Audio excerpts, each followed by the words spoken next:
Makanya sampean harus pinter meredam kemarahan istri. Insya Allah tenang. Sebab istri itu susah kalau sudah marah. Sampean masuk rumah seperti masuk neraka. Udah nggak ada nyamannya. Itu jadi virus terbesar yang membunuh manusia. Itu bukan corona, bukan jantung, tapi gaya istri itu yang banyak membunuh laki. Gitu terus mati lama-lama jantungan. Loh, makanya bahagiakan istri, jangan dibikin marah. Saya itu pernah satu ketika istri saya ini cerita rumah tangga aja, saya aja ya yang penuh kelucuan. Subuh-subuh istri tak bangunin, babi sholat deh, dandan yang cantik ya, jangan sampai kalah sama santri, kan kita nanti pagi menikahkan santri. Aku malu kalau istriku kalah sama santri cantiknya. Dandan dia habis subuh sampai jam 6. Begitu selesai dandan, cantik, wah cantik istriku ternyata. Saya bilang gitu aja. Kita berangkatlah ke pernikahan, saya di depan sama santri yang nyopir, namanya Arifin. Nah di belakang itu anak saya yang sama istri. Nah jalan biasa, sampai di perempatan Allah mencoba, ternyata di hadapan saya itu ada perempuan cantiknya luar biasa. Di dalam mobil kelihatan karena kesorot lampu matahari pagi, rambutnya merah, segi sepundak, terus kacamatanya diubun-ubun. Nah saya lupa kalau bawa istri. Saya ngomong sama santri yang nyopir itu, Pin, kamu kalau pengen lihat perempuan cantik tuh, perempuan cantiknya luar biasa. Lupa kalau ada istri, langsung saya dicakar dari belakang. Warik baju saya sampai sobek, dasar mata laki-laki. Sambil nangis, sudah sambil gemeter itu. Saya yang dandan dari pagi nggak dipuji. Ternyata ada perempuan udah tersembunyi, masih bisa dilihat dasar mata laki-laki. Untung nggak dasar mata kiai. Ya saya diem aja dah. Nggak mungkin saya enggak dek, nggak mungkin dong, saya udah ngomong. Wah, akhirnya saya diem, dia marah udah nggak jelas itu omong apa. Akhirnya saya nggak bisa ini harus saya redam, karena kalau itu dibiarkan mobil bisa meledak, bisa pecah itu kaca-kaca di dalam itu, karena perempuan itu kalau udah emosi nggak lihat-lihat. Wah iya deh, aku bisa lihat tadi perempuan itu, iya tapi matanya jelalatan. Udah perempuan tersembunyi masih bisa dilihat. Iya, aku bisa melihat perempuan cantik dan tersembunyi karena aku laki-laki. Iya itu matamu. Iya, perempuan cantik dan tersembunyi pasti aku bisa melihatnya. Kalau aku tidak bisa melihat perempuan yang cantik dan tersembunyi, mana mungkin aku dulu bisa menemukanmu. Nah langsung reda, saya dicubitnya langsung kendor itu padahal nyubitnya kayak tang. Nah yang kayak gitu sampai mesti punya pengalaman untuk apa? Meredam kemarahan wanita. Saya pernah, istri saya itu melihat surat-surat cinta dari perempuan sebelum dia. Padahal maksud saya tak simpen biar anakku tahu kalau bapaknya itu dicintai banyak wanita. Tapi malah anaknya belum tahu, istri saya yang baru nikah 3 hari tahu itu. Karena peci saya hilang, mau ngaji, nyari peci malah ketemu wadah peci. Nah isinya bukan peci, isinya surat cinta. Dibuka sama dia, ngamuk, marah, ternyata aku dibohongi. Aku bukan perempuan yang pertama. Ya iyalah deh, aku segede ini masa kau yang pertama. Artinya kalau kau yang pertama dah saat aku udah segede ini, aku ini laki-laki nggak laku. Kalau aku punya surat cinta sebanyak itu, berarti kamu mesti bahagia. Aku diperebutkan banyak wanita. Ya tapi ya iyalah, sudahlah, pasti juga banyak laki-laki mencintaimu seperti aku juga banyak perempuan mencintaiku. Maka sebelum pernikahan adalah medan perang, siapapun boleh berperang dan berebut. Tapi perang itu sekarang berhenti deh. Kenapa perang itu berhenti? Karena kamu pemenangnya. Nah itu dia. Makanya laki-laki juga harus bisa meredam itu. Kadang mungkin ya namanya juga perempuan punya mantan pacaran, nggak tertutup kemungkinan siapapun yang menikah itu punya mantan. Maka seandainya kau laki-laki nanti istrimu punya mantan terus WA-an, gak usah dimarahi. Bila perlu kau suruh aja menghubungi mantannya, dek Aku tahu kamu masih berhubungan dengan mantanmu, kamu masih SMS dia, masih WA sama dia, masih kirim foto dia. Kalau kau merindukannya, rindukan. Bila kau mau hadirkan dia dalam hatimu, hadirkan. Jangan kau hapus nama mantan-mantanmu dalam hatimu, karena sekarang tugaskulah yang akan menghapusnya. Itu baru laki-laki. Perempuan tenang. Kalau itu terjadi, maka hifdun nasl, menjaga keturunan, akan jadi keturunan yang tenang. Kenapa? Tidak berasal dari sawah sengketa gitu. Iya, makanya kan dari tanah manusia itu. Makanya kalau ada manusia tenang, itu pasti dari sawah yang tenang, dari tanah warisan yang bagus. Kalau ada orang ribut, itu mesti terbuat dari tanah sengketa itu. Nah, itu kehidupan. Makanya itu mesti kita jaga. Gitu loh. Nah, kalau itu sudah bisa dijaga, keturunannya bagus, maka apa? Dunia akan berjalan dengan imbang. Karena nasib manusia itu tergantung perempuan, bahkan negara juga tergantung perempuan. Almar atau imadul bilad, idza saluhat saluhal bilad, wa idza fasadat fasadal bilad. Negara baik buruknya tergantung perempuan. Kalau perempuan itu baik, maka negara akan baik. Kalau perempuannya jelek, negaranya jelek. Maka laki-laki kalau pengen kehidupannya bagus, jaga perempuannya dengan baik. Jangan pernah sakiti perempuan. Jadi ibadahnya enak. Makanya nanti pulang, Pak, yang tua-tua pegang istrinya gitu deh, ibadah yuk. Ibadah apa, Pak? Ya yang lain aja lah, yang nggak terlalu berat. Ya jangan tawaf terlalu berat. Nah, ibadahnya apa? Ya udah, ibadahnya itikaf aja kan gitu. Nggak usah pakai rukuk sujud, itikaf aja. Nah ini yang kadang kita lupa. Makanya orang kalau lupa di situ, kadang dia sama sekali nggak inget kalau dia sedang beribadah.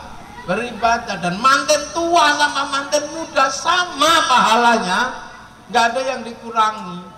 Itu bedanya pernikahan dengan ibadah yang lain. Makanya setan itu paling jengkel kan kalau ada orang nikah, karena ada deposito yang nggak pernah berhenti.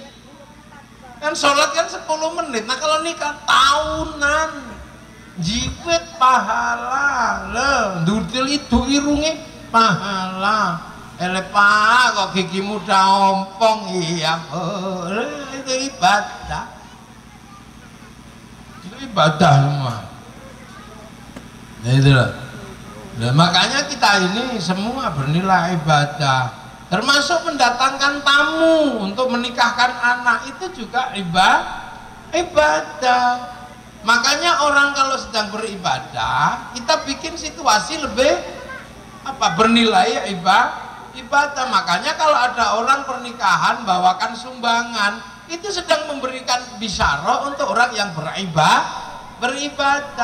Makanya nggak boleh menolak sumbangan, meminta juga nggak boleh. Tapi kalau ada orang nyumbang harus diterima, karena dia sedang memberikan bekal orang yang mau ibadah. Ini ya yang tua-tua, makanya yang belum sempet ibadah nang ibadah nang nikah sudah. Kalau sudah ada yang dicintai, cepatlah menikah. Jangan pakai cari yang lain gini. Udah, kalau ada satu dan cinta ya nikah. Udah. Masih muda nggak apa-apa. Biar nanti masih muda cucunya sudah gede. Nah kalau nikahnya tua punya anak dikira cucunya. Itu proses kehidupan ya yang harus dijalani. Nah kita alhamdulillah hari ini sedang mengikuti sebuah proses ibadah dari Mbak Rahayu sama Mas Robil tok gitu. Robil Muhammad. Oh Muhammad Robil. Asal jangan Muhammad Robil. Muhammad Robbi Tuhanku, Muhammad Tuhanku boleh. Robil. Ya itu. Ya, nah nanti kalau udah punya anak, Sampean jangan lupa kasih nama yang baik. Nah, kasih nama yang baik, jangan sembarangan. Pokoknya kalau bikin nama harus ada ceritanya lah. Kalau nanti punya anak nggak keluar kasih nama Aldino. Alhamdulillah dia nongol. Ya kalau biar cepet kaya kasih nama Soeharto, Sukoyo. Kalau pengen anak rajin ngaji, Ngajio. Nah, itu. Jadi pernikahan itu suatu yang bernilai ibadah. Makanya jangan lupa, ini saya pesan bener sama yang tua-tua ini, yang kadang lupa, masih punya teman ibadah, masih punya makmum, pulang ke rumah ibu-ibu bapaknya bikinkan es, bikinkan teh, dipijeti, itu semua bernilai ibadah. Nah, insya Allah kalau kesadaran kaum muslimin itu begitu, semua bernilai ibadah, maka insya Allah akan ketemu namanya sakinah, mawaddah, warahmah. Nah jangan salah, karena yang tadi kita bicarakan tentang cinta. Cinta itu nanti ada ujiannya. Jadi cinta itu nggak selamanya indah, ada mulai tidak indah.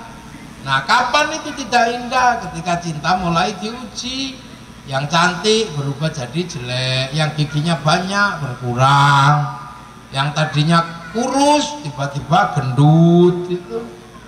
Nah itu nanti mulai, karena kita diperintahkan untuk menikah oleh Allah, maka ketika terjadi sesuatu kembalikan kepada Allah. Istri cerewet ya kembalikan pada Allah. Alhamdulillah istriku masih cerewet, alhamdulillah istriku masih ngorok, tanpa tak tengok aku mesti tahu istriku masih hidup. Itu kan bisa. Nah itu nanti ketika itu terjadi, yang tadinya cantik mulai jadi jelek, yang tadinya yes manusia tumarodatnahu asfala safilin jadi jelek. Nah yang sekarang kayak bidadari Mbak Sri Rahayu itu kan sekarang didandani, besok siapa tahu terus kemudian di dapur ya blondeng-blondeng semua, nggak cantik terus begitu. Itu kan didandani pakai tukang dandan.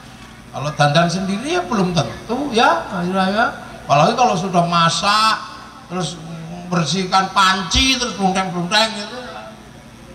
Nah itu nanti yang cerewet mulai cerewet. Nah keindahan itu mulai berkurang, kembalikan kepada Allah. Kalau enggak maka kemudian ya akan terjadi sesuatu yang berguncang. Makanya pernikahan itu sakinah, mawaddah. Mawaddah itu apa? Rasa cinta yang penuh pengertian. Nah sakinah itu guncangan yang selamat, makanya namanya tenang. Sakinah bukan tumakninah. Bergoncang kenapa? Ya bergoncang karena rumah tangga ada baiknya, ada buruknya, ketemu semua. Nah itu kalau kembali pada Allah akan selamat, makanya disebut sakinah. Nah mawaddah itu apa? Cinta yang penuh pengertian. Tadinya cantik tiba-tiba kok berubah sekarang, mulai giginya nggak ada, jerawatnya mulai banyak. Nah itu serahkan kembali kepada Allah, dan manusia itu begitu. Nah itu kalau terjadi fa insya Allah rumah tangga akan menjadi tenang lah. Rohmah itu bonus, terserah Allah kasih bonus apa, dan itu kasih bonus apa terserah. Makanya kita semua alhamdulillah hari ini kita bisa melihat proses ibadahnya Muhammad Robil sama Mbak Sri Rahayu. Itu beribadah disaksikan orang banyak. Semoga ibadah yang seperti ini akan menjadi barokah dalam kehidupannya, akan menjadi manfaat buat keturunannya, akan menjadi baik dalam rezekinya, sehingga bisa menghantarkan umat, menghantarkan anak-anak menjadi anak-anak yang penuh kebaikan sampai generasi-generasi yang ada menjadi generasi terbaik di akhir zaman. Semoga semua dalam ridho Allah Subhanahu wa taala.